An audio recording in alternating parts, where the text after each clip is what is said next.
Good morning. Annyeong haseyo. Welcome. Hwanyong hamida. Mr. Deputy Minister, Mr. C.W. Lee, distinguished guests, ladies and gentlemen, welcome to the Trinity Forum 2012. It's wonderful to see so many of you here today from all around the travel retail universe. I'm Martin Moodie, founder of the Trinity Forum, which was my little baby back in 2003, and I'm delighted to see how that baby has grown up to be among so many of you here today in partnership with our very good friends at Airports Council International. Alongside me from the Moodie report, my colleagues are Dermot Davitt, nearest me, and John Rimmer. They'll be joining me in leading you through the proceedings over the next couple of days. So Dermot and John, we'll see you a little bit later. Thank you.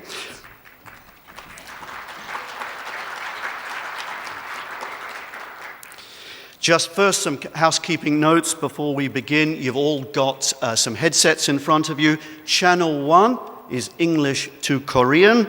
Channel 2 is Korean to English. And I'm afraid there's no channel to translate my very poor New Zealand English into either language. So you'll just have to cope with me. Before we get down to business, we have, of course, very warm thanks to two companies from last night, Bacardi Global Travel Retail and King Power Group Hong Kong, for hosting such a wonderful opening cocktail. Thank you very much.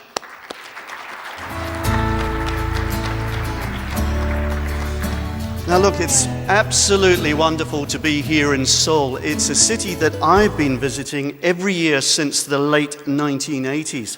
I've watched the Korean travel retail industry grow up from very small beginnings to the powerhouse that it is today. I've watched the emergence of the dynamic luxury forces that are Lotte and Shilla, now both ranked among the world's very top travel retailers. I've watched the rise of Korean Air to become the world's #1 in-flight retailer, and Asiana Airlines to rank as #2. What an achievement.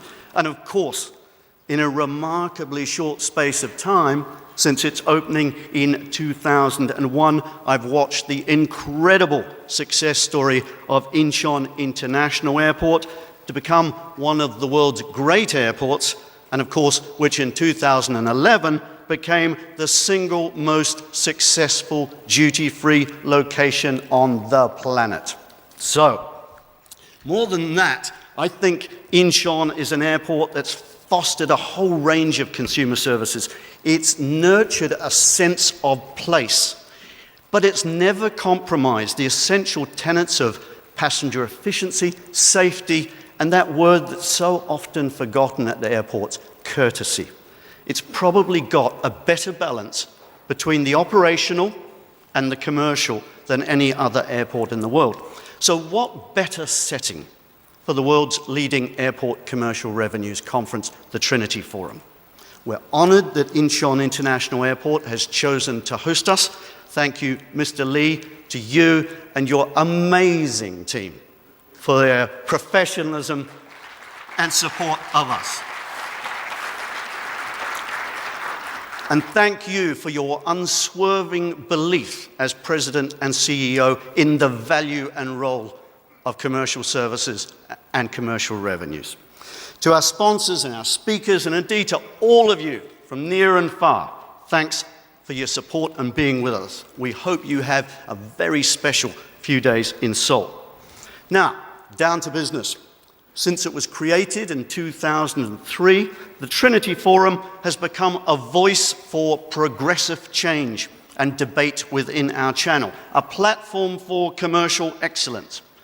The Trinity, as you all know, is a reference to three key industry stakeholders: the airports, the operators of the commercial activities, and the great brands that drive our business. The Trinity premise is simple, that by fostering a greater understanding between those three stakeholders, a much better, much more exciting consumer offer can be generated for that all-important fourth party, the traveller. And as a result, the commercial pie can be grown for all.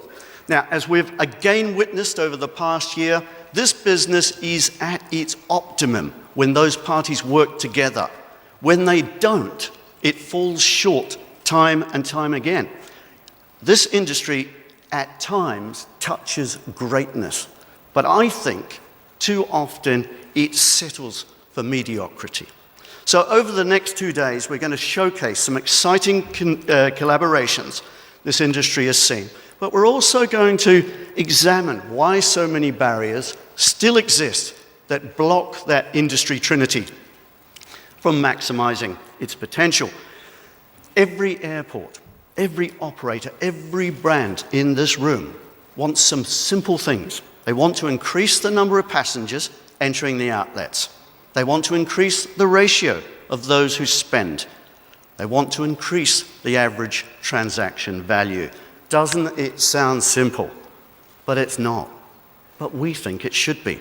Raise footfall and penetration, conversion, by just 1%, and you would have an industry transformed, ladies and gentlemen.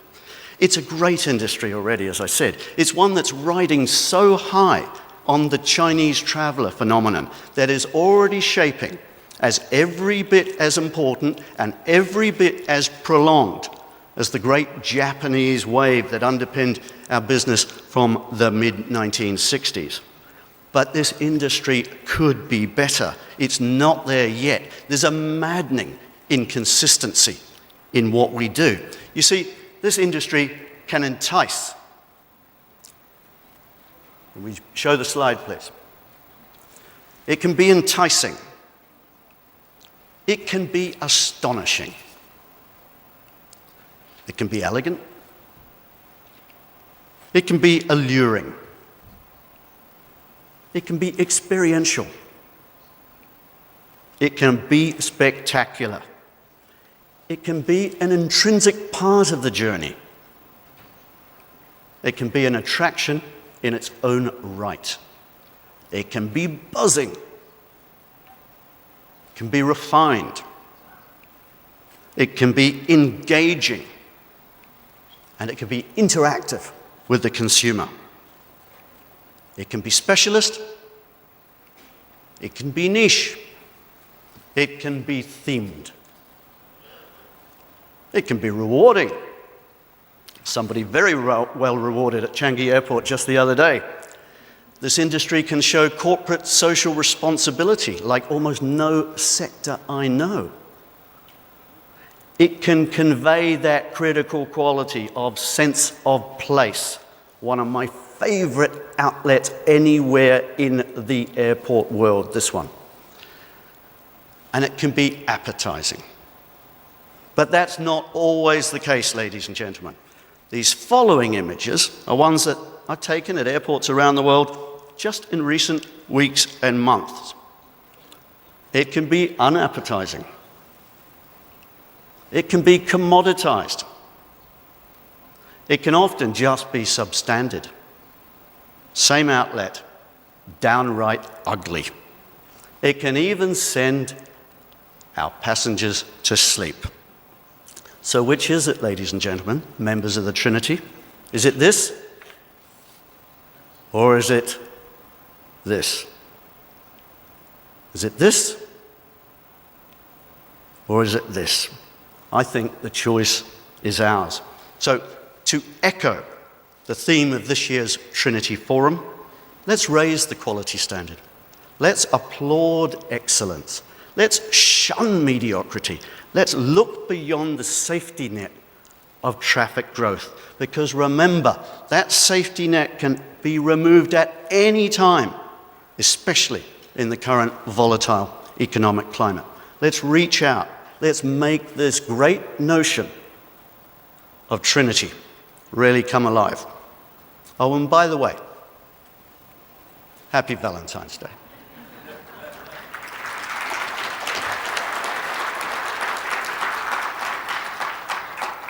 So, it's now my very great pleasure to welcome our partner in organising the Trinity Forum. They're a terrific partner to work with, and we've worked with them for a number of years on this event. We're very proud to. And in particular, I want to welcome the Association's Director General, who is a tireless advocate for interests of airports worldwide. Please welcome Angela Gittens.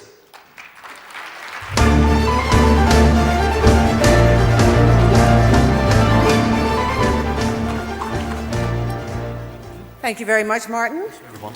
And happy Valentine's Day to you. And I think I need the clicker.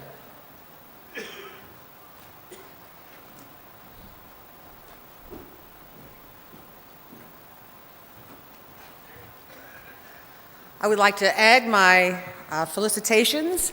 We are honored by the presence of the Deputy Minister, Mr. Shen Kuya. Thank you very much for being here. As I said last night, we are very grateful to Mr. C.W. Lee and his staff at the Incheon Airport. They have always been highly supportive of ACI in all of our endeavors, and we do not say enough how much we appreciate you. You know, ACI has created a valuable trinity of its own by joining together with the Moodie Report and Incheon Airport to bring you this exciting program. Non-aeronautical revenues are a vital component in the economics of airports. Over the years, the development of commercial revenues has been highly dependent on two key factors. First, the evolution of the airport sector from a public utility to a commercialized and, in some cases, privatized industry.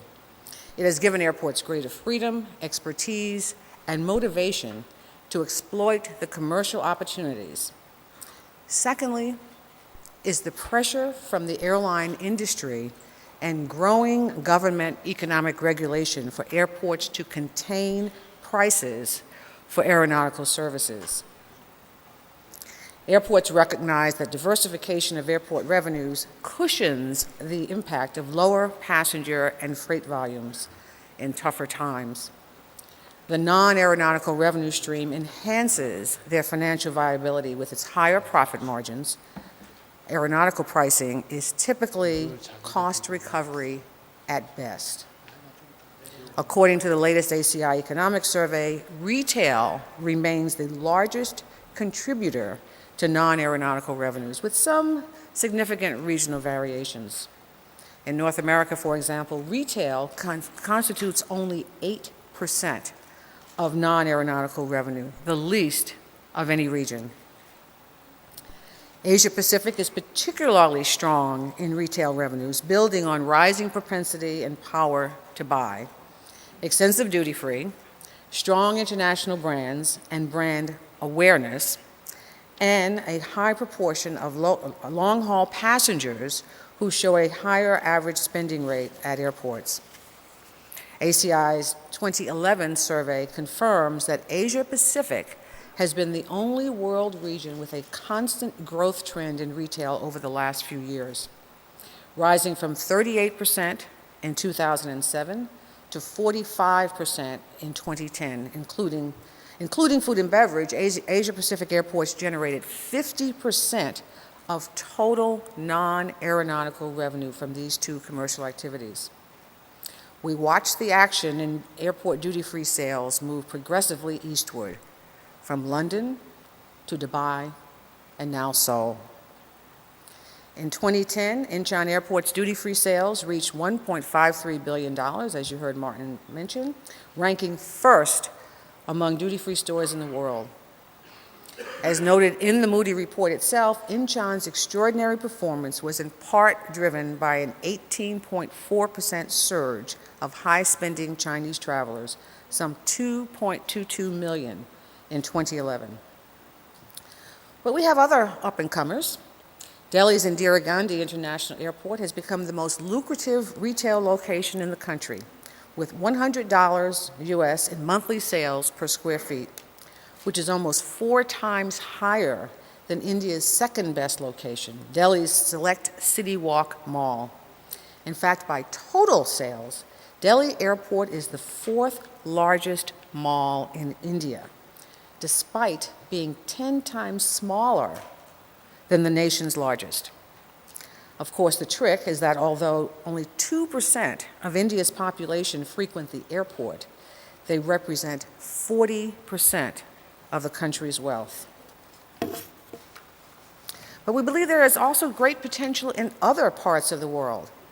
Africa, in particular, is developing so fast that over the next 5 years, the average African economy will outpace the average Asian economy in growth. Over the last decade, 5 out of the world's top 10 fastest growing economies were African nations, led by Angola, which grew faster than China at 11% per annum. And between 2011 and 2015, 7 of the top 10 growth countries will be from the African continent. Today, the level of non-aeronautical revenues is a key factor that makes airports an attractive business for private investors. Performance in the retail, parking, and real estate sectors underscore the resilience of the airport business model and help to protect the bottom line of many airports in a difficult year. This is the reason why ACI is actively working to send the right message to the International Civil Aviation Organization, ICAO, and the National Airport Economic Regulators that the regulation of non-aeronautical revenues goes against the long-term interests of the air transport industry.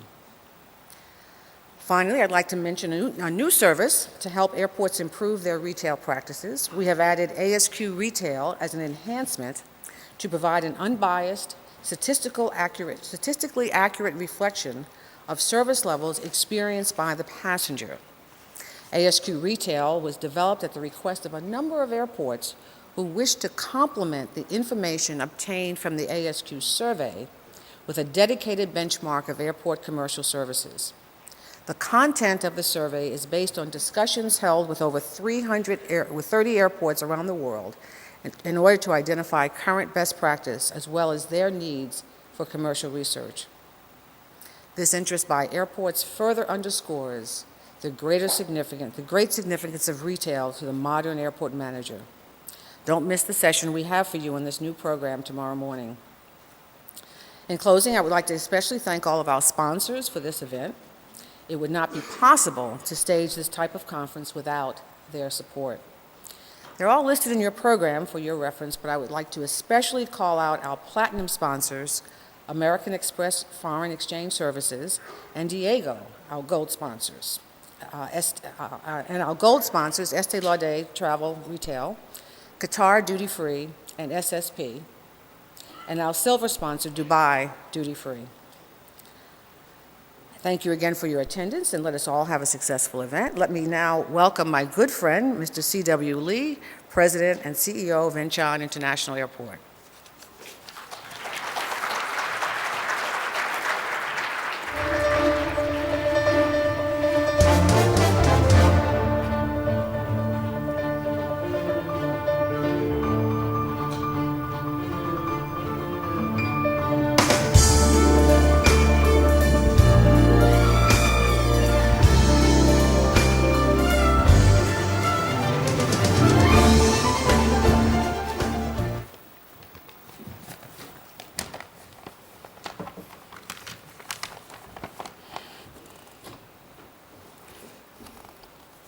Hello, everyone.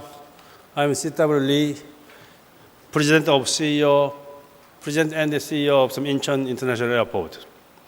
I would like to sincerely thank all the honored guests who have come here today.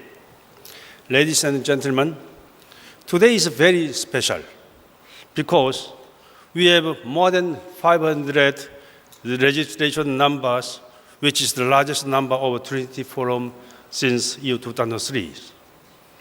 It is a great pleasure for Incheon Airport to hold this Trinity Forum year 2012 in Korea.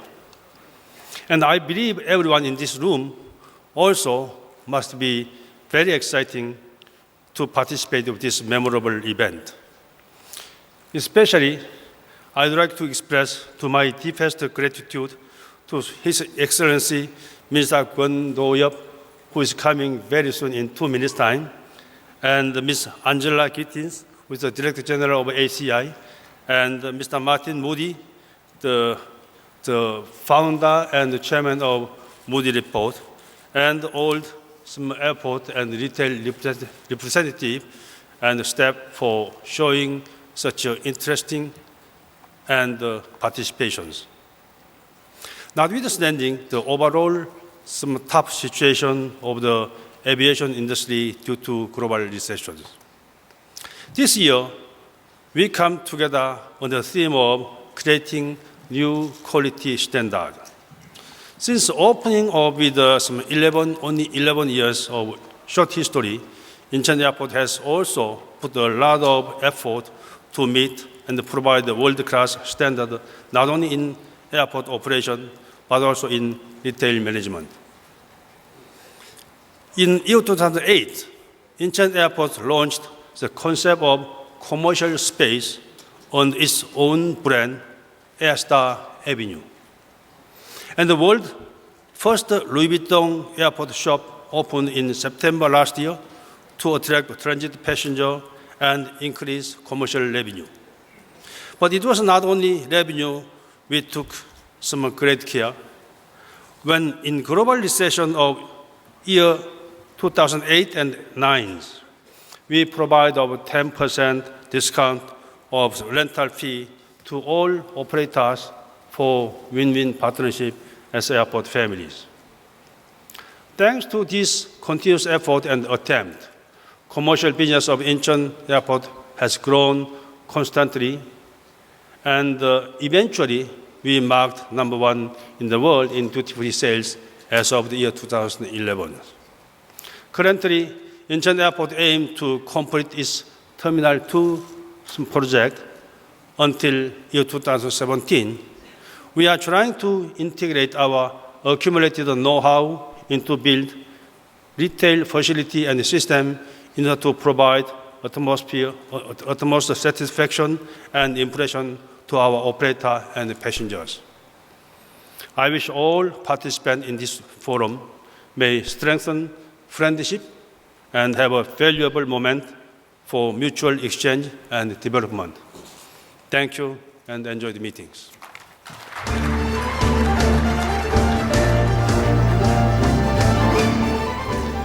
Thank you very much, Mr. Lee. Now, we've got a few changes to the printed program this morning, and I'll talk you through it step by step. But we're going to start by just breaking things up a little by showing you the first of two videos produced especially for the Trinity Forum by Peter Marshall of Martial Arts International.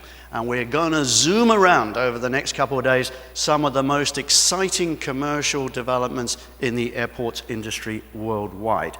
We think they reflect the forum's theme of creating a new quality standard. Today, we visit Abu Dhabi, we go to Switzerland, to Zurich Airport, and we go down to Australia, to Melbourne Airport, to see some of the best commercial executions of recent times. Please show the video.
The beauty is inside of you.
As you can see, we've redeveloped the whole of the upper curb.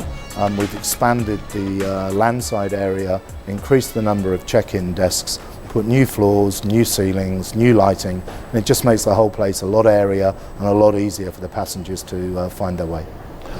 When we're coming into the transit area, you can see through the tunnel, new floors, new ceiling, new lighting, digital advertising network, which is now linked to Terminal 3, and then we've got the Hand in Haiti raffle program with the car, and then a sense of place with Abu Dhabi Tourism Authority with various memorabilia.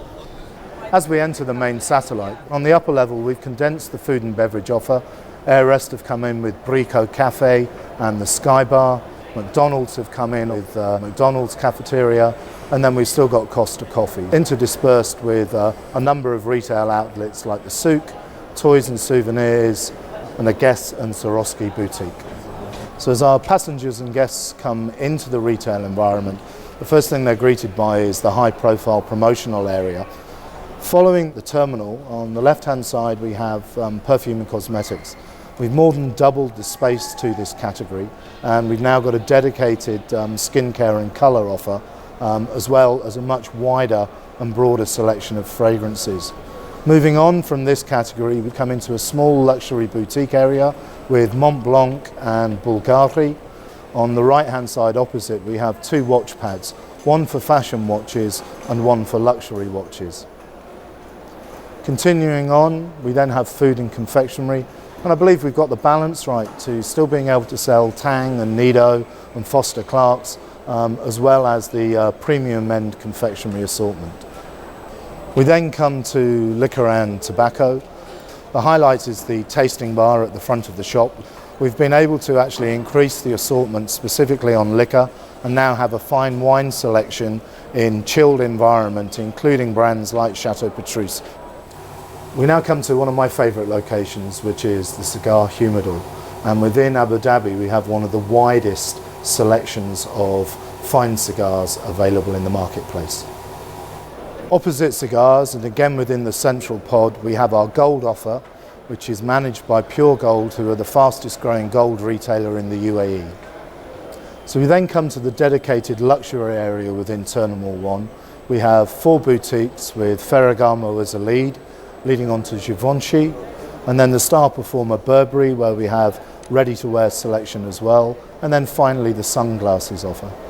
And then we come to the final offer on the lower floor with electronics. This is managed by Sharaf DG, who are the largest and fastest growing electronics retailer in the UAE. And in respect of our overall offer for our passengers, this is a new initiative which we believe should be in every airport worldwide.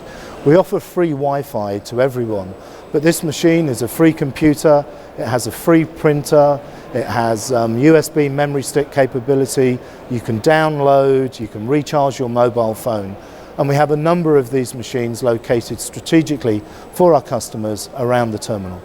So there you have it. We're extremely proud of Terminal 1. We've aligned it in terms of style and look and feel with Terminal 3. There's just under 3,000 square meters of retail space here. We have a significant amount of additional facilities for our customers. And in addition, the business impact has been dramatic. Year to date, we're trending at over 30% increase.